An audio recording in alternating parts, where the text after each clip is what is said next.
भारत को आज रात तक अपना नया उपराष्ट्रपति मिल जाएगा। उपराष्ट्रपति पद के चुनाव के लिए मतदान प्रक्रिया शुरू हो गई है। सुबह 10 बजे मतदान शुरू हुआ था और शाम 5 बजे मतदान खत्म होगा। चुनाव के नतीजे शाम 6 बजे के बाद कभी भी आ सकते हैं। उपराष्ट्रपति पद के चुनाव के लिए मतदान की प्रक्रिया क्या है, किस तरह होती है और ये राष्ट्रपति के चुनाव से किस तरह अलग है, ये चलिए मैं आपको समझाता हूँ। उपराष्ट्रपति पद के लिए चुनाव प्रोपोर्शनल रिप्रेजेंटेशन सिस्टम यानी सिंगल ट्रांसफरेबल सिस्टम के तहत होता है। इसमें एक सीक्रेट बैलेट के जरिए वोट डाला जाता है। इस सिस्टम का मतलब है कि आप केवल एक कैंडिडेट को वोट नहीं डालते बल्कि एक ऑर्डर में प्रेफरेंस तय करते हैं। जैसे आपको बैलेट पेपर मिला तो आप पहले कैंडिडेट के लिए 1 और दूसरे के लिए 2 अपने हिसाब से प्रेफरेंस तय कर सकते हैं। और यहाँ पे जब काउंटिंग होती है तो फर्स्ट राउंड जो होता है काउंटिंग का, उसमें ये प्रेफरेंस के हिसाब से देखा जाता है कि किसी कैंडिडेट को क्या 50% से एक वोट ज्यादा मिला है, तो ये वहीं पे खत्म हो जाता है। लेकिन ये प्रक्रिया आगे तब बढ़ती है जब मैदान में तीसरा कैंडिडेट भी हो और किसी को भी फुल मेजोरिटी नहीं मिली और इसके बाद तीसरे कैंडिडेट मैदान से हटा दिया जाता है। उसका वोट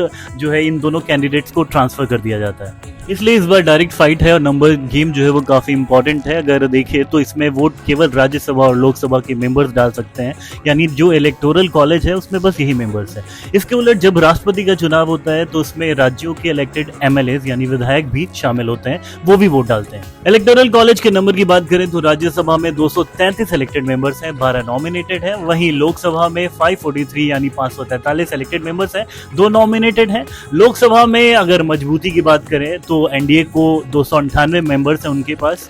इंडिया अलायंस के पास 233 सदस्य हैं, जबकि उसे 10 बाहर सदस्यों का यानी दूसरे दलों का के मेंबर्स का समर्थन मिला हुआ है।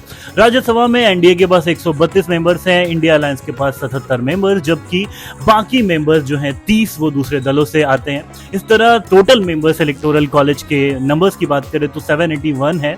लेकिन 3 दल ऐसे हैं जो इनमें से किसी भी अलायंस में शामिल नहीं है। उन्होंने कहा है कि वो वोटिंग में हिस्सा नहीं लेंगे। इन दलों में एसआईडी शिरोमणि अकाली दल, बीजेडी बीजू जनता दल और भारत राष्ट्र समिति यानी बीआरएस शामिल है। अगर ये दल वोटिंग में शामिल नहीं होते तो टोटल जो नंबर्स है वो 767 हो जाएगा और इस तरह जीतने के लिए ये कैंडिडेट को 391 की जगह 384 वोट चाहिए होंगे। चुनाव में एनडीए की तरफ से सीपी राधाकृष्णन उम्मीदवार हैं, जबकि इंडिया अलायंस के उम्मीदवार हैं सुदर्शन रेड्डी। ऐसा लग रहा है कि एनडीए उम्मीदवार की राह आसान होगी क्योंकि एनडीए के पास 400 से ज्यादा मेंबर्स का समर्थन है, जबकि इंडिया अलायंस के पास 324 का। क्योंकि ये इलेक्शन एक सीक्रेट बैलेट से होता है और यहाँ पे क्रॉस वोटिंग हो सकती है। पार्टी कोई व्हिप जारी नहीं करती, किसी पार्टी का चुनाव चिन्ह नहीं होता यहाँ पे, तो कोई किसी के लिए भी वोट डाल सकता है। साथ ही ये चुनाव इसलिए खास है क्योंकि उपराष्ट्रपति पद न केवल देश का दूसरा सबसे बड़ा संवैधानिक पद है बल्कि उपराष्ट्रपति अपर हाउस यानी राज्यसभा के सभापति भी होते हैं, तो कई मामलों में उनका निर्णय अहम होता है। इसलिए ये चुनाव बहुत खास है।